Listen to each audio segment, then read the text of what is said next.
ಕಾನೂನು ಇಲಾಖೆಯಿಂದ ಅಧಿವೇಶನದ ಬಗ್ಗೆ ಕೆಲ ಸಲಹೆಯನ್ನು ಕೊಟ್ಟಿದ್ದಾರಂತೆ. ವರ್ಷದ ಮೊದಲು ಜಂಟಿ ಅಧಿವೇಶನವನ್ನ ಕರಿಬೇಕು, ಉಭಯ ಸದನಗಳನ್ನು ಉದ್ದೇಶಿಸಿ ರಾಜ್ಯಪಾಲರು ಭಾಷಣ ಮಾಡಬೇಕು. ಹಾಗಾಗಿ ವರ್ಷದ ಮೊದಲು ವಿಶೇಷ ಅಧಿವೇಶನ ಅಸಾಧ್ಯ ಎಂಬ ಸಲಹೆ ಅಂತೆ. ಹಾಗಾಗಿ ಕಾನೂನು ತೊಡಕುಗಳ ಬಗ್ಗೆ ಸುದೀರ್ಘವಾಗಿ ಚರ್ಚೆ, ಅಂದ್ರೆ ಕಾನೂನಾತ್ಮಕವಾಗಿ ಒಂದಷ್ಟು ತೊಡಕುಗಳಿಗಿದೆ, ಅದನ್ನ ಬಗೆಹರಿಸ್ಕೊಳ್ಬೇಕಾಗತ್ತೆ ಅಥವಾ ಅದಕ್ಕೆ ಆಲ್ಟರ್ನೇಟಿವ್ ಆಗಿ ಇನ್ನೇನು ಮಾಡಬಹುದು ಅಂತಿರುತ್ತೆ. ಹಾಗಾಗಿ ಈ ಕಾನೂನು ತೊಡಕುಗಳ ಬಗ್ಗೆನೇ ಚರ್ಚೆ ಮಾಡೋದಕ್ಕೆ ಅಂತ ಪ್ಲಾನ್ ಮಾಡ್ಕೊಂಡಿದ್ದಾರಂತೆ. ಹಾಗೇನೆ ಮಾರ್ಚ್ ಮೊದಲ ವಾರವೇ ಜಂಟಿ ಅಧಿವೇಶನ ಕರೀಬಹುದಾದ ಸಾಧ್ಯತೆ ಇದೆ ಅಂತ ಕೂಡ ಹೇಳ್ತಾ ಇದ್ದಾರೆ. ನರೇಗಾ ವಿಚಾರದಲ್ಲಿ ಸುಪ್ರೀಂ ಮೆಟ್ಟಿಲಿರುವುದಕ್ಕೆ ಈ ಸಭೆಯಲ್ಲಿ ನಿರ್ಧಾರವನ್ನ ಮಾಡಲಾಗತ್ತೆ ಅಂತ. ನರೇಗಾ ವಿಚಾರದಲ್ಲಿ ಕಾನೂನಾತ್ಮಕ ಹೋರಾಟ, ಇಲ್ಲಿವರೆಗೂ ಜನಾಂದೋಲನ ಆಗಿರ್ಬೋದು, ಕಾರ್ಯಕರ್ತರ ಮುಖಾಂತರವಾಗಿ ಅಥವಾ ಪಕ್ಷದ ಹಿರಿಯರು ಮುಖಂಡರು ಇವರ ನೇತೃತ್ವದ ಮುಖಾಂತರವಾಗಿ ಜನರಿಗೆ ರೀಚ್ ಆಗಬೇಕು. ಈ ನರೇಗಾ ಯೋಜನೆಯ ವಿಚಾರದಲ್ಲಿ ಕೇಂದ್ರ ಏನೇನು ಪ್ಲಾನ್ ಮಾಡ್ಕೊಂಡಿದೆ, ಕೇಂದ್ರ ಯಾವ ರೀತಿಯಾಗಿ ಅನ್ಯಾಯ ಮಾಡ್ತಾ ಇದೆ, ಕಾಂಗ್ರೆಸ್ನ ವಿರುದ್ಧ ದ್ವೇಷ ರಾಜಕಾರಣ ಮಾಡ್ತಾ ಇದೆ ಅನ್ನೋದು. ಬಟ್ ಅದೊಂದೇ ಸಾಕಾಗಲ್ಲ. ತುಂಬ ಎಫೆಕ್ಟಿವ್ ಆಗಿ ಬರಬೇಕು ಅಂತಂದರೆ ನಾವು ಕಾನೂನಾತ್ಮಕವಾಗಿ ಕೂಡ ಹೋರಾಟವನ್ನು ಮಾಡಬೇಕಾಗತ್ತೆ. ಹಾಗಾಗಿ ಕಾನೂನು ಹೋರಾಟವನ್ನು ಮಾಡೋದಕ್ಕೆ ಈಗ ಸುಪ್ರೀಂ ಮೆಟ್ಟಿಲ್ ಇರಬೇಕು ಅಂತ ಇವರು ಪ್ಲಾನ್ ಆಗಿರೋದು. ಅದಕ್ಕೆ ಕಾನೂನು ಏನು ಹೇಳುತ್ತೆ, ನಾವು ಯಾವ ಮುಖಾಂತರವಾಗಿ ಅಥವಾ ಹೆಂಗೆ ನಾವು ಅಪ್ರೋಚ್ ಮಾಡಬೇಕಾಗತ್ತೆ, ಸೊ ಅದರಲ್ಲಿ ನಮಗೆ ಸಕ್ಸಸ್ ಸಿಗಬೇಕು ಅಂದರೆ ಏನು ಮಾಡಬೇಕಾಗತ್ತೆ ಅಂತ ಕಾನೂನು ಸಚಿವರೆಲ್ಲ ಇದ್ದಾರೆ ಅಲ್ಲ, ಅವ್ರದ್ದೆಲ್ಲರದು ಡಿಸಿಷನ್ಸ್ಗೆ ಏನಿರುತ್ತೆ, ಸಲಹೆಗಳಿಗೆ ಏನಿರುತ್ತೆ. ಅನೇಕ ಅನುಭವಿ ನಾಯಕರುಗಳಿದ್ದಾರೆ ಕಾಂಗ್ರೆಸ್ನಲ್ಲಿ, ಅವ್ರಗಳ ಜೊತೆಗೆ ಕೂತು ಚರ್ಚಿಸಿ ನಮಗೆ ಒಟ್ಟಿನಲ್ಲಿ ಈ ನರೇಗಾ ಹೋರಾಟ ಎಫೆಕ್ಟಿವ್ ಆಗಿ ಬರಬೇಕು ಅನ್ನುವಂಥ ಪ್ಲಾನ್ ಮಾಡ್ಕೊಳ್ತಾ ಇದ್ದಾರೆ. ಈ ಬಗ್ಗೆ ಮಾಹಿತಿ ನೀಡ್ತಾರೆ ನಮ್ಮ ಪ್ರತಿನಿಧಿ ಶಿವು. ಈ ನರೇಗಾ ವಿಚಾರಕ್ಕೆ ಸಂಬಂಧಪಟ್ಟಂತೆ ಕಾಂಗ್ರೆಸ್ ಏನೆಲ್ಲ ತಯಾರಿ ಮಾಡ್ಕೊಳ್ತಾ ಇದೆ, ಎಫೆಕ್ಟಿವ್ ಆಗಿ ಬರುವಂಥ ನಿಟ್ಟಿನಲ್ಲಿ ಏನು ಪ್ಲಾನ್ಸ್ ಇದೆ ಅವ್ರ ಹತ್ರ ಅಂತ?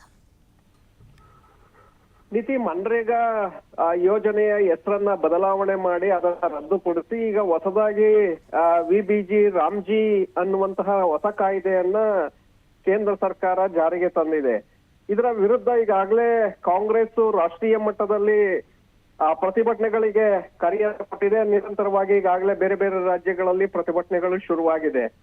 ಯಾವುದೇ ಕಾರಣಕ್ಕೂ ಕೂಡ ಹೊಸ ಕಾಯ್ದೆಯನ್ನ ಅನುಷ್ಠಾನ ಮಾಡೋದಕ್ಕೆ ಬಿಡಬಾರದು, ಹಳೆಯ ಮನ್ರೇಗಾ ಕಾಯ್ದೆಯನ್ನೇ ಮತ್ತೆ ಮರು ಜಾರಿ ಮಾಡ್ಬೇಕು ಅನ್ನುವಂತಹ ಆಗ್ರಹವನ್ನ ಮಾಡಿ ಈಗ ನಿರಂತರವಾಗಿ ಪ್ರತಿಭಟನೆಗಳನ್ನ ಕೈಗೊಳ್ಳೋದಕ್ಕೆ ರಾಜ್ಯ ಸರ್ಕಾರಕ್ಕೂ ಕೂಡ ಸೂಚನೆಯನ್ನ ಕೊಡಲಾಗಿದೆ. ಆ ಕಾರಣಕ್ಕೆ ಕಾಂಗ್ರೆಸ್ ಪಕ್ಷ ಇಲ್ಲೂ ಕೂಡ ತಾಲೂಕು, ಜಿಲ್ಲಾ, ಹೋಬಳಿ ಮಟ್ಟದಲ್ಲಿ ಪ್ರತಿಭಟನೆಗಳನ್ನ ಮಾಡುವಂತ ಈಗಾಗಲೇ ತಮ್ಮ ಕಾರ್ಯಕರ್ತರು, ಮುಖಂಡರುಗಳಿಗೆ ಸೂಚನೆಯನ್ನ ಕೊಟ್ಟಿದೆ. ಇದರ ಹೊರತಾಗಿ ಕಾನೂನು ಹೋರಾಟವನ್ನ ಮಾಡುವ ಬಗ್ಗೆ ಕೂಡ ರಾಜ್ಯ ಸರ್ಕಾರ ಚಿಂತನೆಯನ್ನ ಮಾಡ್ತಾ ಇದೆ. ರಾಮ್ಜಿ ಯೋಜನೆಯಲ್ಲಿ ತಂದಿರುವಂತಹ ನಿಯಮಗಳು ಬಡ ರೈತರಿಗೆ ಸಾಕಷ್ಟು ಸಮಸ್ಯೆಯನ್ನ ತಂದೊಡ್ತಾ ಇದೆ. ಗ್ರಾಮೀಣ ಭಾಗದ ಜನರಿಗೆ ಅವರ ಒಂದು ರೈಟ್ ಉದ್ಯೋಗದ ಹಕ್ಕು ಏನಿತ್ತು ಅದನ್ನ ಕಸಿದುಕೊಳ್ತಾ ಇದೆ, ಗ್ರಾಮ ಪಂಚಾಯಿತಿಗಳ ಅಧಿಕಾರವನ್ನ ಕಿತ್ಕೊಳ್ತಾ ಇದೆ. ಹಾಗಾಗಿ ಇದರ ಬಗ್ಗೆ ಪರಾಮರ್ಶಿಸಬೇಕು ಅಂತೇಳಿ ಸುಪ್ರೀಂ ಕೋರ್ಟ್ ಮೆಟ್ಲನ್ನ ಹೇರೋದಕ್ಕೂ ಕೂಡ ಮುಂದಾಗಿದೆ. ಸೊ ಹಾಗಾಗಿ ಕಾನೂನಿನಲ್ಲಿ ಅದಕ್ಕೆ ಸಾಧಕ ಬಾಧಕಗಳಿದೆಯಾ ಹೇಗೆ ಅನ್ನುವಂಥದ್ದನ್ನ ನೋಡ್ಬೇಕಾಗತ್ತೆ. ಯಾಕೆಂದ್ರೆ ಕೇಂದ್ರ ಸರ್ಕಾರ ಅದನ್ನ ಜಾರಿಗೆ ತಂದಿರೋದ್ರಿಂದ ಕಾನೂನಿನಲ್ಲಿ ಕಾನೂನು ಹೋರಾಟಕ್ಕೆ ನಮಗೆ ಸೂಕ್ತವಾದಂತ ಅಂಶಗಳು ಈ ಹೊಸ ಕಾಯ್ದೆಯಲ್ಲಿ ಸಿಗುತ್ತಾ ಹೇಗೆ ಅನ್ನುವಂತ ನಿಟ್ಟಿನಲ್ಲಿ ಇವತ್ತು ವಿಶೇಷ ಸಚಿವ ಸಂಪುಟ ಸಭೆಯನ್ನು ಮುಖ್ಯಮಂತ್ರಿಗಳ ನೇತೃತ್ವದಲ್ಲಿ ಕರೆಯಲಾಗಿದೆ. ಆ ಸಂಪುಟ ಸಭೆಯಲ್ಲಿ ಗಂಭೀರವಾಗಿ ಚರ್ಚೆ ಆಗತ್ತೆ. ಅದರ ಜೊತೆಗೆ ವಿಶೇಷ ಅಧಿವೇಶನವನ್ನ ಕರೆಯೋದಕ್ಕೆ ಈಗಾಗಲೇ ಸರ್ಕಾರ ಚಿಂತನೆಯನ್ನ ನಡೆಸ್ತಾ ಇದೆ. 2 ದಿನಗಳ ವಿಶೇಷ ಅಧಿವೇಶನವನ್ನ ಕರೆದು ಸಮಗ್ರವಾಗಿ ಮನರೇಗಾ ಯೋಜನೆಯ ಕುರಿತಂತೆ ಅದರ ಸಾಧಕ ಬಾಧಕಗಳ ಬಗ್ಗೆ ಸದನದ ಒಳಗಡೆ ಬೆಳಕನ್ನ ಚೆಲ್ಲಬೇಕು ಅನ್ನುವಂತ ಆಲೋಚನೆಯಲ್ಲಿದೆ. ಆದ್ರೆ ಕಾನೂನು ಇಲಾಖೆ ವಿಶೇಷ ಅಧಿವೇಶನವನ್ನ ಕರೆಯೋದಕ್ಕೆ ಕಾನೂನಿನ ತೊಡಕುಗಳಿದೆ ಅನ್ನುವಂತ ಒಂದು ಸಲಹೆಯನ್ನ ಮುಖ್ಯಮಂತ್ರಿಗಳ ಮುಂದೆ ಇಟ್ಟಿದೆ. ಆ ಕಾರಣಕ್ಕೆ ಇವತ್ತಿನ ವಿಶೇಷ ಸಚಿವ ಸಂಪುಟ ಸಭೆಯಲ್ಲಿ ಕಾನೂನು ತೊಡಕುಗಳ ಬಗ್ಗೆ ಕೂಡ ಚರ್ಚೆ ಆಗತ್ತೆ. ಕಾನೂನು ಇಲಾಖೆ ಅಧಿಕಾರಿಗಳು ಹಾಗೆ ಸರ್ಕಾರದ ಅಡ್ವೊಕೇಟ್ ಜನರಲ್ ಎಲ್ಲರನ್ನು ಕರೆದು ಅದರ ಬಗ್ಗೆ ಅಭಿಪ್ರಾಯಗಳನ್ನ, ಸಲಹೆಗಳನ್ನ ಇವತ್ತು ಮುಖ್ಯಮಂತ್ರಿಗಳು ಕ್ಯಾಬಿನೆಟ್ ಸಭೆಯಲ್ಲಿ ಪಡೆಯಲಿದ್ದಾರೆ. ಯಾಕೆಂದ್ರೆ ವಿಶೇಷ ಈ ವರ್ಷದ ಮೊದಲ ಭಾಗದಲ್ಲಿ ಜಂಟಿ ಅಧಿವೇಶನವನ್ನ ಕರೆಯಬೇಕಾಗತ್ತೆ. ಅದು ನಿಯಮಗಳಲ್ಲೂ ಕೂಡ ಇದೆ. ಮೊದಲ ಅಧಿವೇಶನವನ್ನ ರಾಜ್ಯಪಾಲರು ಉಭಯ ಸದನಗಳನ್ನ ಉದ್ದೇಶಿಸಿ ಅವರು ಭಾಷಣವನ್ನ ಮಾಡ್ಬೇಕಾಗತ್ತೆ. ತದನಂತರದಲ್ಲಿ ನೀವು ಸದನವನ್ನ ಮುಂದುವರಿಸಬಹುದು. ಜಂಟಿ ಅಧಿವೇಶನ ಮೊದಲಿಗೆ ಆಯ್ತು ಅಂದ್ರೆ ತದನಂತರದಲ್ಲಿ ನೀವು ಬಜೆಟ್ ಅಧಿವೇಶನ ಅಥವಾ ಮುಂಗಾರು ಅಧಿವೇಶನ ಚಳಿಗಾಲದ ಅಧಿವೇಶನ, ಹೀಗೆ ಅಧಿವೇಶನಗಳನ್ನ ವರ್ಷಾಂತ್ಯದವರೆಗೂ ಕೂಡ ನಡೆಸೋದಕ್ಕೆ ಅವಕಾಶಗಳಿರುತ್ತೆ.